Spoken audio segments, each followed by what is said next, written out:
All right, so somebody sent in a question that has, like, seriously messed with thinkers for ages. Is time an illusion? It sounds like a sci-fi movie or something, right? Right. But that's what we're diving into today with Eleanor Larson's philosophy thesis from 2019 Okay. called Is Time an Illusion? Interesting. Don't worry that we're going to, like, break down the heavy stuff and connect it back to some, bigger ideas about how we even experience time. Yeah. And you might be surprised to learn that while experts disagree on pretty much everything about time, Oh, really? yeah, there's one thing they all seem to agree on. What's that? Well, you go first. The question itself reviews how much we take our perception of time for granted. Yeah. We use it to organize our lives, plan for the future, even understand our own identities. Right. But what if this, like, fundamental aspect of our reality is just a trick our minds are playing? Okay. Yeah, that's a big what if. Yeah. So to figure out if time is, like, tricking us, Larson says we first need to figure out what time even is. Right. And that's where things get a little wild. Absolutely. One of the most important figures in this debate is J. Ellis McTaggart, Okay. who way back in 1908 Wow. tried to prove that time doesn't exist at all. What? Yeah, his argument revolves around, like, different ways of ordering events, which he called time series. Time series. Yeah. Sounds complicated. Actually, it's simpler than it sounds. Okay. Imagine you're watching a race. Okay. The A series is how we normally think about it. The runners start in the past, they're running in the present, and someone will win in the future. Okay. But the B series just focuses on the fixed order of events. Runner A passed the baton before runner B, regardless of whether it's past, present, or future. Okay. And the C series just shows us an order without any direction, Right. like a list of runners without any indication of who came first, second, or last. Gotcha. Okay, I see. But how does that prove time doesn't exist? Well, McTaggart argued that the A series, the way we experience time flowing from past to present to future, Right. leads to contradictions. If something is past, present, 80, future all at once, it Right. doesn't make logical sense. Okay.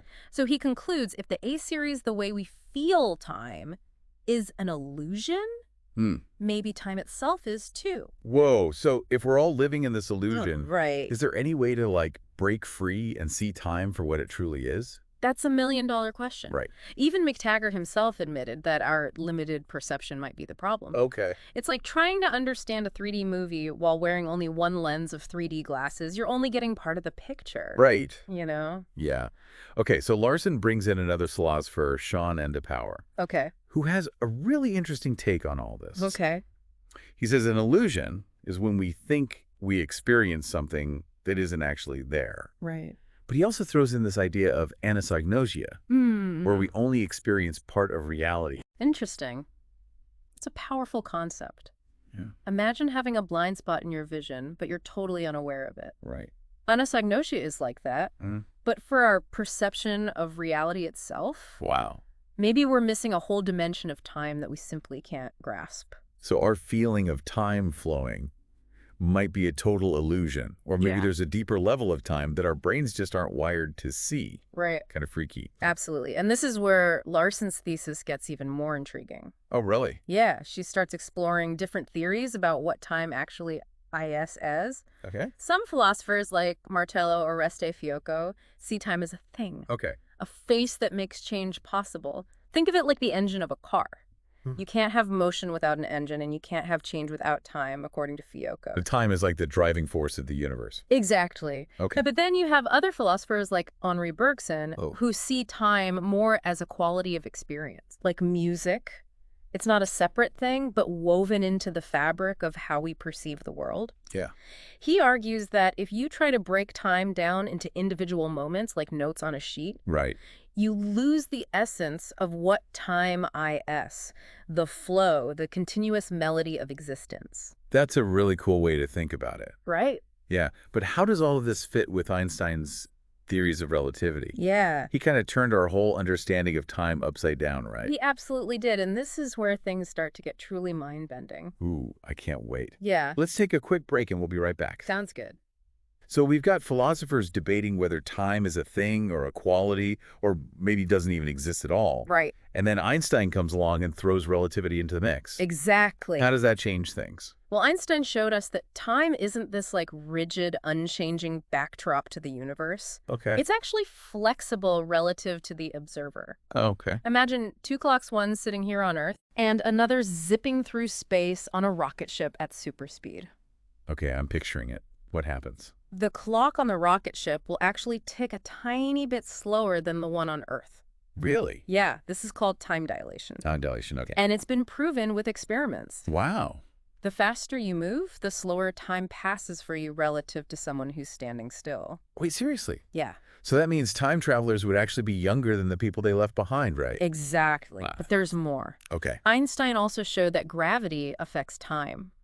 The stronger the gravitational field, the slower time passes. Okay. So a clock near a black hole where gravity is super intense would tick way slower than one here on Earth. This is blowing my mind. Yeah. So if we lived on a planet orbiting a black hole, time would feel normal to us. But anyone watching from Earth would see us moving in slow motion. Precisely. That's so weird. It's a crazy concept to wrap your head around. And it gets even weirder when we start talking about the arrows of time. Arrows of time. What are those? Okay, so think of it like we usually picture time as a straight line. Okay. Flowing from the past to the future. Right. But what if there are actually multiple arrows pointing in different directions? In a couple directions. I'm even more lost now. Okay, let's break it down. First, there's the thermodynamic arrow of time. This is all about entropy. Entropy. The tendency for things to become more disordered over time. Okay. Imagine dropping a glass of water, it shatters into pieces. Right. Creating more chaos, Ooh, you know? Yeah, and you're never going to see those shards magically jump back together and form a perfect glass again. Exactly.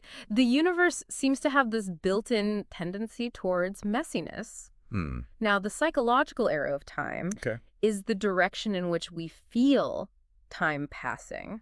Okay. Based on our memories of the past and our anticipation of the future. It's our own internal sense of time moving forward. So the thermodynamic arrow is about the universe getting messier. Right. And the psychological arrow is our own personal experience of time moving forward. Right.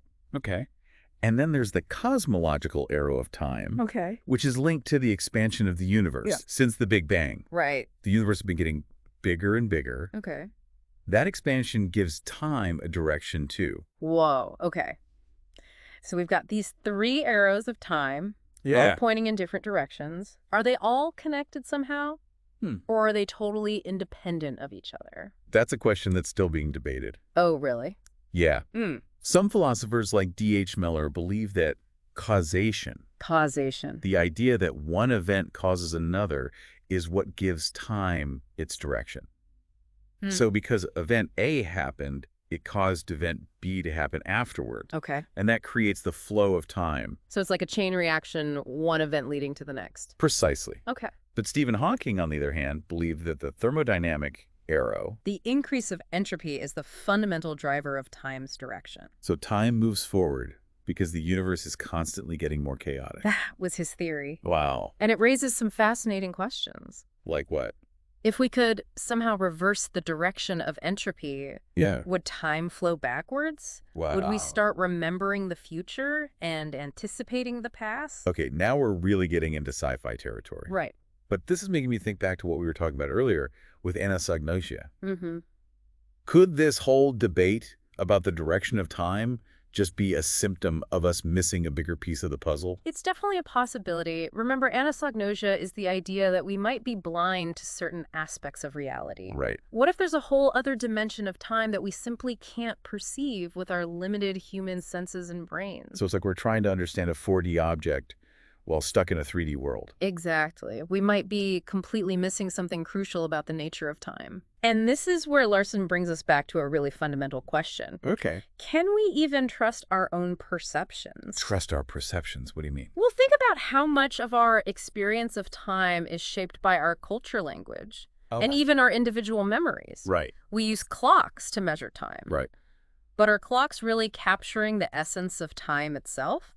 Or are they just measuring something else like the movement of gears? Right. Or the vibrations of atoms? So a clock might be able to tell us what time it is, according to our human system of measurement. Yeah. But it can't tell us what time actually is. Exactly. And this is where those spatial metaphors we use for time become really interesting. We talk about long periods of time and short periods of time as if time were a distance that we could measure with a ruler. Right. But is that really an accurate way to think about time? It's how we're taught to think about it, right? Yeah. Timelines, schedules, calendars. It's all about placing events along a linear path. But some philosophers like Henri Bergson argue that this is a completely misleading way to understand time. Right. Remember his music analogy? Yeah. Bergson said that trying to break time down into individual moments is like trying to understand a symphony by looking at the individual notes on a sheet of music. Right. You lose the flow, the melody, the essence of the music itself. So if we're always trying to pin down time to measure it and dissect it, right, are we missing the bigger picture? Yeah. The feeling of time flowing, the continuous experience of being. That's exactly what Bergson argued. And this brings us to another fascinating layer of the debate. Okay. The relationship between time and change. Okay, so how does change fit into all of this?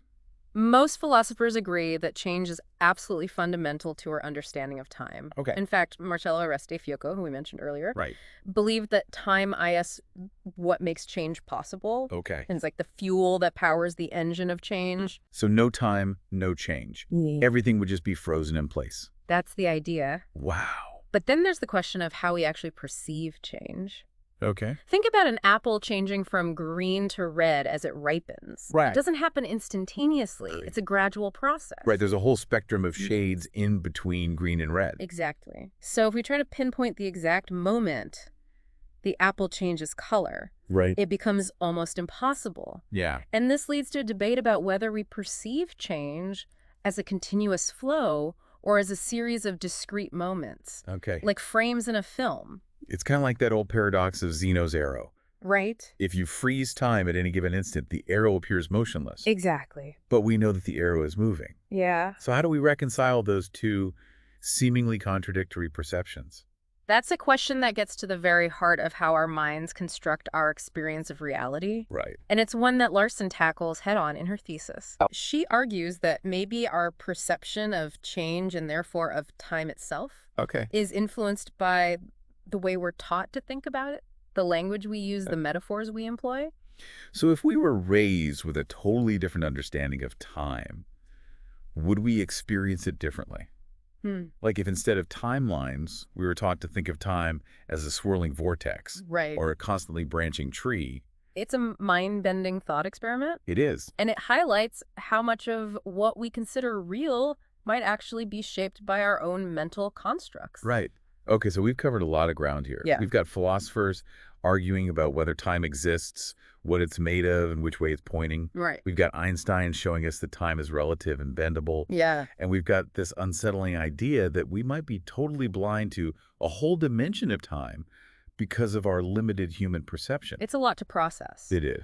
But I think what's so fascinating about all of this is that it forces us to step back and really question our assumptions about the world. What other aspects of reality might we be misinterpreting? Right. Or only partially understanding? It's a humbling thought for sure. Yeah. But I have to admit, I'm still hooked on this idea of time travel. Oh, yeah. If time is relative and can be affected by gravity, is it actually possible to travel through time? That's a question that has captivated scientists and science fiction writers for decades. Right? And the answer, according to Einstein's theories, is maybe. So is it really possible, or is it just a cool concept for movies? Well, according to Einstein's theory of general relativity, time travel is theoretically possible. Okay. Under certain extreme conditions. Okay. Remember how we talked about gravity warping space-time? Right. Imagine a black hole with its incredibly strong gravitational pull. Yeah, where time slows down near the black hole compared to Earth. Exactly. Now, imagine getting caught in the intense gravity of a rotating black hole. Okay. The theory suggests that under these conditions, you might be able to follow a path through space-time that loops back on itself. Okay. Effectively traveling through time. So you're saying I could potentially go back and meet my great-great-grandparents? Theoretically, yes. Wow. But hold on, there's some major caveats here. Like what? First, even if it's theoretically possible, we don't currently have the technology to manipulate gravity in a way that would allow for actual time travel. Okay, wait. Second, and this is where things get really tricky. Okay. There are all sorts of paradoxes and logical inconsistencies that arise when you start messing with the past. Paradoxes. Like what? The classic example is the grandfather paradox. Okay. What if you traveled back in time and accidentally prevented your own grandparents from meeting? Mm-hmm. If they never met, you would never have been born. Right. So how could you have traveled back in time in the first place? Whoa. Yeah, that does create a bit of a problem. Yeah, these paradoxes suggest that even if time travel is physically possible, there might be some fundamental laws of the universe that prevent us from actually changing the past. So time travel might be more like a one-way street. We could maybe visit the past, but not actually alter it. It's a fascinating possibility. It is. And it ties into this bigger question of whether the past, present, and future all exist simultaneously. Right. Or if time is more like a river constantly flowing and creating new moments as the old ones disappear. I'm starting to see why philosophers have been debating this stuff for centuries. Right. It's a total head trip. Yeah. But after diving into all these different perspectives, I have to ask, are we any closer to answering the question of whether time is an illusion? Well, as Eleanor Larson concluded in her thesis, it really depends on what you mean by illusion and what you mean by time. Right. It's like we said at the beginning, there's so much debate about what properties time actually has. Yeah. And if we can't even agree on that, how can we say if our experience of it is an illusion? Exactly. And then there's that concept of anosognosia, Right. where we might be missing a whole piece of the puzzle when it comes to understanding time. Yeah. Maybe there are aspects of time that are simply beyond our human capacity to perceive, and our current understanding is just the tip of the iceberg. It's a humbling thought for sure. But I also find it incredibly exciting. Me too. It means there's still so much left to discover, so many mysteries to unravel. Absolutely. And I think that's one of the key takeaways from Larson's thesis. Yeah. It's not about finding definitive answers, but about embracing the complexity and wonder of this fundamental aspect of our reality. So maybe the real question isn't, is time an illusion? Right. But rather, what can we learn about ourselves and the universe by exploring the nature of time? That's a brilliant way to put it. And I think that's a question that each of us can continue to ponder long after this deep dive is over. Well said. We've covered a lot of ground today, from ancient philosophers to modern physics, and it's clear that the mystery of time is far from solved. Yeah. But hopefully this deep dive has given you some new perspectives to consider, some thought-provoking questions to wrestle with, and maybe even a renewed sense of awe at the sheer strangeness and beauty of the universe we inhabit. And who knows, maybe someday, armed with a deeper understanding of time, we'll finally unlock the secrets of time travel. Ooh. But until then, we can keep exploring, keep questioning, and keep marveling at the intricate dance of past, present, and future that makes up our experience of reality. That's a perfect note to end on. Thanks for joining us on this deep dive into the mysteries of time. It was fun. And to you, dear listener, we'd love to hear your thoughts. Do you think time is an illusion? What aspect of this conversation resonated with you the most? Yeah. Share your reflections, your theories, your mind-blown emojis. We're all ears. Until next time, keep questioning everything and never stop exploring the unknown.